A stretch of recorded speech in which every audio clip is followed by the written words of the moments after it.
முடி கொட்டுற பிரச்சனை, உடம்பு எப்பவுமே சோர்வா இருக்கு, பசிக்க மாட்டேங்குது, சுறுசுறுப்பே இல்லாம மந்தமாவே இருக்குதுன்னா தினமும் இந்த ஆம்லா கேண்டியை ஒரு பீஸ் சாப்பிட்டு வந்தாலே உடம்பு ரொம்ப புத்துணர்ச்சியா ஃப்ரெஷ்ஷா இருக்கும். இந்த மாதிரி உடல் சம்பந்தமான பிரச்சனைகளுக்கு வெளியில தேய்க்கிற மருந்தை விட இன்டர்னலா ஃபுட் எடுத்துக்கிட்டா ரொம்ப பெரிய ரிசல்ட் தரும். இந்த நெல்லிக்கனி மிட்டாயை ஃப்ரிட்ஜில் வச்சா 15 நாள் வரைக்கும் தாங்கும். ரூம் டெம்பரேச்சர்ல வச்சா 1 வாரம் வரைக்கும் கெட்டு போகாம தாக்கு பிடிக்கும். குழந்தைங்களுக்கு வெறும் நெல்லிக்கனி கொடுத்தா வேண்டான்னு தட்டி கழிச்சிடுவாங்க. இப்படி நேரம் ஒதுக்கி செஞ்சு கொடுத்து பாருங்க, ஸ்கிப் பண்ணாம ஹாப்பியா சாப்பிடுவாங்க.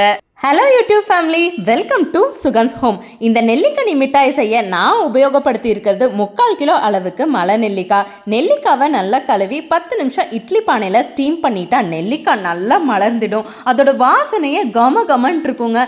குழந்தைங்கள்லாம் இந்த வாசனைக்கு அடிக்ட் ஆகி ரொம்ப விரும்பி சாப்பிடுவாங்க. இந்த நெல்லிக்காயில் இரும்பு சத்து அதிகமாக இருக்கிறனால முடி கொட்டுற பிரச்சனையெல்லாம் இருந்ததுன்னா உடனே நமக்கு சொல்யூஷன் கிடைக்குங்க. இது செய்யறதுக்கு கூட ஒரு 10 நிமிஷம் தான் ஆகும். இப்போ பாருங்க எப்படி நல்லா மலர்ந்து இருக்கு.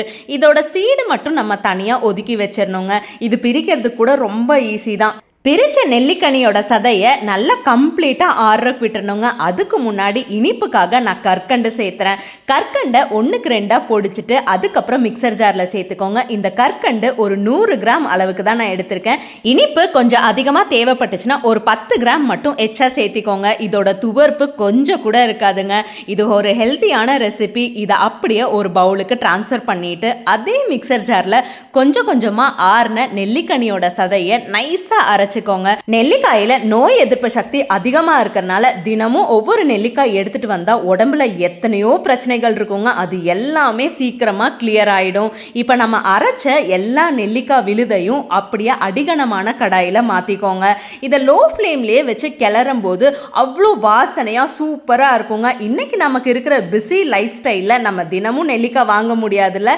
இந்த மாதிரி ஒரு கேண்டி செஞ்சு வச்சுட்டீங்கன்னா நமக்கு ரொம்பவே யூஸ்ஃபுல்லா இருக்கும், ஹெல்த்தியாகவும் இருக்கும், நம்ம தினமும் சாப்பிட்ட மாதிரியும் இருக்கும். அரைச்ச நெல்லிக்காய் விழுது கூட நம்ம பவுடர் பண்ணி வச்சிருக்கிற கற்கண்டு தூளையும் அது கூடயே போட்டு நல்லா கிளறணும்.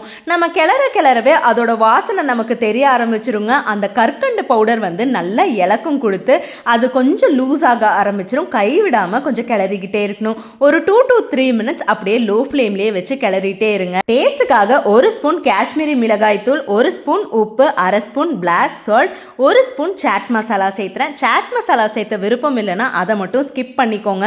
இந்த மசாலாலாம் சேர்த்து கிளறும் போதே அதோட வாசனை சும்மா கம கமன்னு இருக்குங்க. ஆம்லா கேண்டி சாப்பிட்ற மாதிரியே இருக்காது, நார்மலாக நம்ம ஒரு சாக்லேட் சாப்பிட்ற மாதிரி தான் இருக்கும். இதை அப்படியே லோ ஃப்ளேம்லேயே ஒரு 5 to 10 மினிட்ஸ் நல்லா கிளறி விட்டுக்கிட்டே இருக்கணும். இந்த மாதிரி ரெசிபி எல்லாம் பண்ணும்போது அடிகனமான கடாயாக இருந்தால் தான் அடியிலெல்லாம் ஒட்டி வராதுங்க. இது நல்லா எல்லா பக்கமே கலர் சேஞ்ச் ஆகிற வரைக்கும் நம்ம மிக்ஸ் பண்ணி விட்டுக்கிட்டே இருக்கணும். இப்போ கொஞ்சம் கொஞ்சமாக கலர் மாறுறது நமக்கு தெரியும் பாருங்க. இந்த ஸ்டேஜ் வந்தோடனே தெரிஞ்சிடும் பாதி ரெசிபி நம்ம முடிச்சிட்டோன்னு. இப்போ பார்க்கவே சூப்பராக கலர்ஃபுல்லாக நம்ம ஆம்லா கேண்டி 90% ரெடி ஆயிடுச்சு. இது கூட நம்ம ஒரே ஒரு சீக்ரெட் இன்க்ரீடியன்ட் ஆட் பண்ண போகிறோம். இந்த ஆரோரூட் பவுடர் சேர்த்தும் போது இது நல்ல கெட்டித்தன்மை கொடுத்து சூப்பர் டேஸ்ட்டாக நம்ம கடையில் வாங்கி சாப்பிட்றோம்ல அதே மாதிரி இருக்குங்க.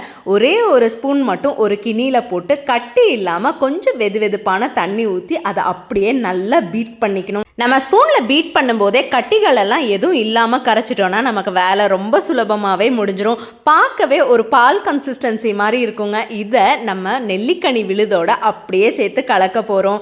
பார்க்கவே பாருங்க எவ்வளோ சூப்பரா இருக்குன்னு. இதை அது கூடவே கலந்து அப்படியே ஒரு மிக்ஸ் பண்ணிடுங்க. அவ்வளோதாங்க. ஒரு 2 to 3 மினிட்ஸ் கலந்தாலே போதும், நல்லா கெட்டி ஆயிடும்.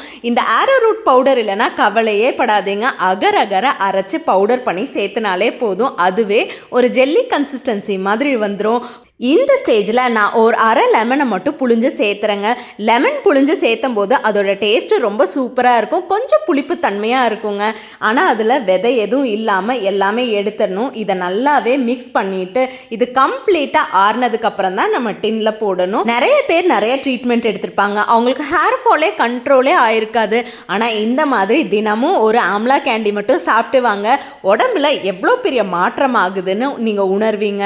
இந்த வீடியோ உங்களுக்கு உங்களுக்கு பிடிச்சா லைக் பண்ணி ஷேர் பண்ணுங்கள். மறக்காமல் முடி கொட்டுற உங்கள் ஃப்ரெண்ட்ஸுக்கு இந்த வீடியோ அனுப்பிச்சுட்டிங்கன்னா உங்களுக்கு ரொம்பவே யூஸ்ஃபுல்லாக இருக்கும். நீங்கள் ஒரு டின்னில் போடுறதுக்கு முன்னாடி அடியில் ஒரு பட்டர் ஷீட்டில் நெய் தடவி போட்டுருங்க.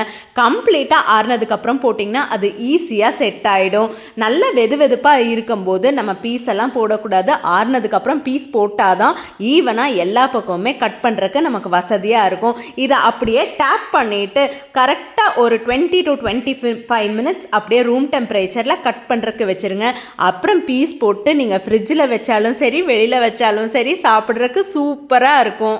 இப்போ நான் ஒரு 30 மினிட்ஸ் அப்படியே இதை செட் பண்ணுறக்கு விட்டுட்டேன். இப்போ கட் பண்ணி காமிக்கிறேன் பாருங்கள். அப்படியே ஜெல்லி கன்சிஸ்டன்சியில் இருக்கும். இனியும் உங்களுக்கு அதிகமாக கொஞ்சம் கெட்டித்தன்மை வேணும்னா ஆரோ ரூட் பவுடரை இனியும் கொஞ்சம் எச்சாவே சேர்த்திக்கோங்க. அப்போ இனியும் கொஞ்சம் கெட்டியாகவே இருக்கும். எனக்கு இந்த கன்சிஸ்டன்சி வேணுங்கிறக்காக தான் நான் ஒரே ஒரு டேபிள் ஸ்பூன் போட்டிருக்கேன். இந்த வீடியோ மறக்காமல் ஹேர் ஃபால் இருக்கிற உங்கள் ஃப்ரெண்ட்ஸுக்கு ஷேர் பண்ணி விடுங்க. அவங்களுக்கும் யூஸ்ஃபுல்லாக இருக்கும். தேங்க்ஸ் ஃபார் வாட்சிங். Happy cooking.